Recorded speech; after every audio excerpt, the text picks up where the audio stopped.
Masih bicara tentang penilaian, ya. Jadi bentuk penilaian itu tentunya mengandung beberapa hal, ya. Nah, jadi untuk memperoleh data hasil penilaian yang akurat, otentik, dan bermakna, tentunya guru atau pendidik dapat menggunakan berbagai bentuk teknik penilaian secara komplementer atau saling melengkapi sesuai dengan kompetensi yang dinilai. Nah, tentunya dengan mengkombinasikan berbagai teknik penilaian akan memberikan informasi yang lengkap tentang hasil belajar yang sesungguhnya.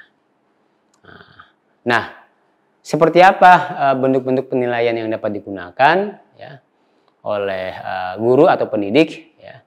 Jadi bisa berbentuk tes kinerja atau yang sering disebut dengan tes unjuk kerja, ya, atau performance test. Lalu bentuk lainnya observasi, ya, tes tertulis, tes lisan, tes penugasan, portofolio, wawancara, jurnal, penilaian diri atau self-assessment, dan penilaian antar teman. Setelah kita membahas tentang pengukuran dan penilaian, maka yang ketiga yang akan saya jelaskan atau kita bahas bersama adalah konsep tes. Apa itu tes? Tes adalah suatu pertanyaan atau seperangkat tugas yang direncanakan untuk memperoleh informasi tentang atribut pendidikan atau psikologis, yang setiap butir pertanyaan atau tugas tersebut memiliki jawaban atau ketentuan yang dianggap benar. Artinya dengan kata lain, tes adalah sejumlah pertanyaan atau pernyataan yang memiliki jawaban yang benar.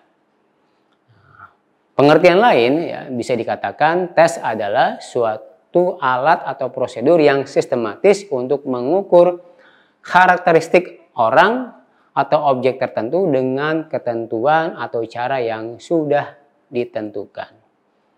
Nah, secara umum tes dapat dibagi ke dalam bentuk tes penampilan atau unjuk kerja, atau performance test, lalu tes lisan dan tes tertulis. Nah, seperti apa tes penampilan, tes lisan, dan tes tulis atau tes tertulis tersebut? Nah, akan saya jelaskan. Yang pertama, tes penampilan adalah tes dalam bentuk tindakan atau unjuk kerja untuk mengukur seberapa jauh seseorang dapat melakukan sesuatu tugas atau pekerjaan sesuai dengan standar atau kriteria yang ditetapkan. Misalnya, tes keterampilan dalam mengoperasikan suatu alat atau peralatan seperti komputer sebagai media pengajaran, atau tes keterampilan mengajar. Lalu apa itu tes lisan atau oral test? Tes lisan atau oral test yang tentunya dilaksanakan secara lisan, soal atau pertanyaannya diberikan secara lisan dan jawaban yang diberikan juga dinyatakan secara lisan. Nah, jadi ini konsep tentang tes lisan. Contohnya tes berbicara atau speaking test. Lalu bagaimana dengan tes tulis atau tertulis atau disebut dengan written test, yaitu tes yang dilaksanakan secara tertulis. Pertanyaan atau soal dinyatakan secara tertulis dan jawabannya juga diberikan oleh peserta tes dalam bentuk tulisan atau tertulis. Misalnya tes menulis atau writing test. Khusus untuk tes tulis ini dikategorikan atau dikelompokkan menjadi dua, yaitu tes bentuk uraian atau essay test, dan tes objektif atau objective test. Nah, apa itu tes bentuk uraian? Ya. Tes bentuk uraian adalah tes yang jawabannya itu tidak disediakan ya pada lembar soal, tetapi harus diungkap atau diberikan sendiri oleh peserta tes. Pengungkapan jawaban oleh peserta tes tentunya sangat bervariasi ya, dilihat dari aspek atau sisi gaya bahasa ya, gaya bahasa tulisan ya, dan juga keluasan lingkup jawaban. Nah, tentunya berdasarkan sifat jawaban ya, maka tes bentuk uraian ini dapat dibagi menjadi uraian bebas dan uraian terbatas. Nah, tes uraian bebas ini tentunya memberikan keleluasaan kepada peserta tes untuk mengungkapkan ya jawabannya secara panjang lebar. Nah, sedangkan untuk tes uraian terbatas ya tentunya peserta tes ini ya membatasi pada jawaban ya berdasarkan aspek materi yang diujikan. Baik, bagian yang terakhir dari pembahasan kita adalah evaluasi. Ya, jadi apa itu evaluasi? Ya. Nah, saya akan menjelaskan ya secara rinci. Ya. Jadi menurut Staffelbeam ya, dikatakan evaluasi adalah the process of delineating, ya, obtaining and providing useful information for judging decision alternatif. Ya. Jadi makna dari kutipan ini adalah ya, bahwasanya evaluasi merupakan proses ya menggambarkan ya, memperoleh dan menyajikan informasi yang berguna untuk merumuskan suatu alternatif keputusan atas suatu program. Dengan kata lain, evaluasi itu dikatakan sebagai kegiatan untuk menentukan mutu atau nilai suatu program yang di dalamnya ada unsur pembuatan keputusan atau decision. Nah, evaluasi pada dasarnya merupakan kegiatan pengumpulan data, ya, data collection yang dilakukan secara sistematis melalui suatu pengukuran atau measurement. Yang selanjutnya, data ini dianalisis dan hasil analisis data tersebut ya digunakan untuk menentukan berbagai alternatif keputusan atau kebijakan yang relevan atas program tentunya. Bila dikaitkan dengan proses pembelajaran, ya, evaluasi merupakan salah satu komponen yang penting dalam pembelajaran. Ya, karena ya, dari evaluasi akan diketahui tingkat keberhasilan belajar siswa atau peserta didik, ya, dan tercapai atau tidaknya tujuan pembelajaran tersebut. Nah, dalam konteks yang lebih spesifik, ya, evaluasi hasil belajar adalah keseluruhan kegiatan pengukuran, ya, pengolahan, ya, penafsiran dan pertimbangan ya untuk membuat keputusan ya tentang hasil belajar yang dicapai oleh siswa setelah melakukan kegiatan ya pembelajaran ya dalam rangka ya atau dalam upaya untuk mencapai tujuan pembelajaran yang telah ditetapkan. Lalu, seperti apa tujuan evaluasi tersebut? Setidaknya ada 6 ya tujuan evaluasi. Yang pertama tentunya untuk memutuskan seberapa jauh tujuan program berhasil dicapai. Yang kedua, untuk menyimpulkan tepat tidaknya program yang dilaksanakan. Yang ketiga, untuk mengetahui besarnya biaya yang digunakan untuk pelaksanaan program. Lalu yang keempat adalah untuk mengetahui the strength and then the weaknesses, yaitu kekuatan dan kelemahan atas pelaksanaan program pembelajaran. Yang kelima adalah untuk mengidentifikasi pihak-pihak yang memperoleh manfaat baik ya secara maksimum maupun secara minimum. Dan yang keenam tentunya tujuan evaluasi itu adalah untuk merumuskan kebijakan yang berkaitan dengan siapa yang harus terlibat pada program berikutnya. Dalam evaluasi itu ada beberapa model evaluasi. Ya. Nah, setidaknya ada 6 model evaluasi. Nah, kita bisa cermati ya masing-masing model evaluasi tersebut. Yang pertama adalah model Tyler ya.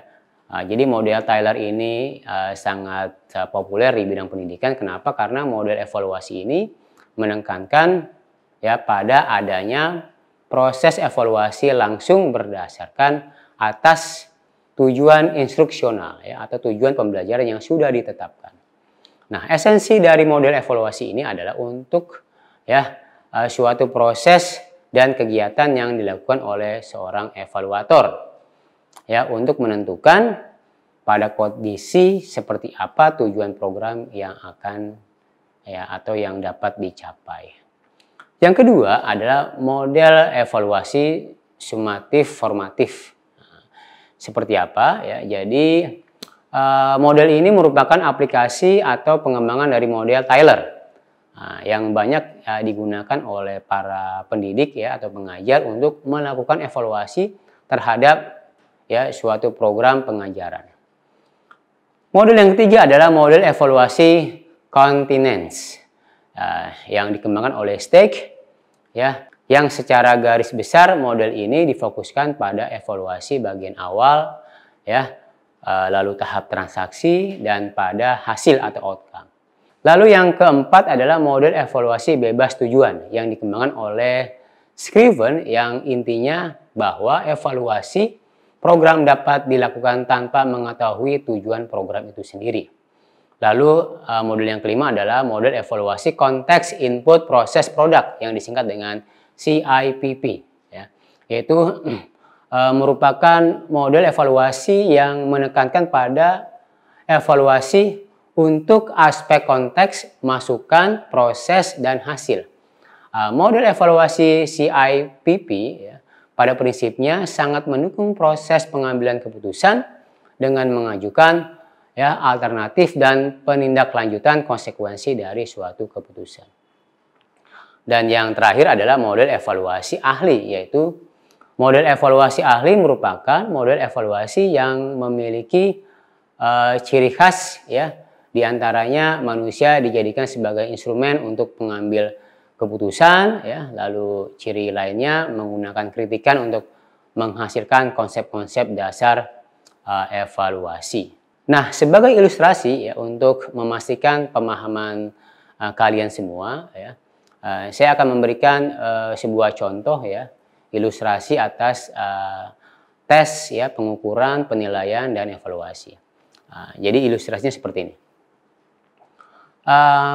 Pak Mahmud ingin mengetahui apakah peserta didiknya sudah menguasai kompetensi dasar dalam mata pelajaran bahasa Inggris kelas 10 ya, atau di tingkat SMA. Nah, untuk itu Pak Mahmud ini memberikan suatu tes tertulis dalam bentuk objektif ya, pilihan ganda sebanyak 50 soal kepada peserta didiknya. Nah, di sini Pak Mahmud sudah menggunakan proses tes. Selanjutnya, Pak Mahmud memeriksa lembar jawaban peserta didik sesuai dengan kunci jawaban. Kemudian sesuai dengan rumus tertentu dihitung skor mentahnya. Ya, ternyata skor mentah yang diperoleh peserta didik ini sangat bervariasi. Ada yang memperoleh skor 25, skor 33, 38, 45 dan seterusnya. Nah, pada tahap ini ya terjadilah proses pengukuran. Lalu angka ya atau skor-skor tersebut tentunya belum memiliki nilai atau makna ya dan arti apa-apa. Untuk memperoleh nilai dan arti dari setiap skor tersebut, maka Pak Mahmud melakukan pengolahan skor dengan pendekatan tertentu.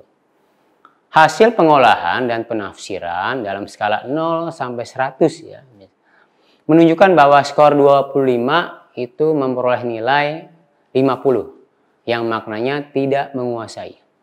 Lalu skor 33 memperoleh nilai 64 yang maknanya cukup menguasai. Lalu skor ya 38 ya memperoleh nilai 76 yang maknanya menguasai.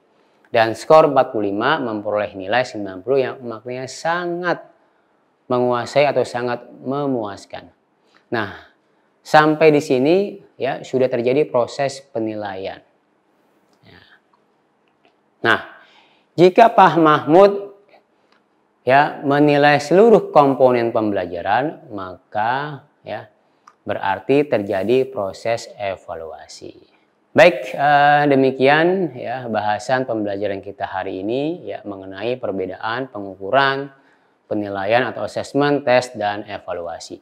Semoga rekan-rekan mahasiswa dapat memahami dan mampu mengolah konsep tersebut dengan baik sehingga dapat diaplikasikan dalam praktik-praktik mengajar kelak.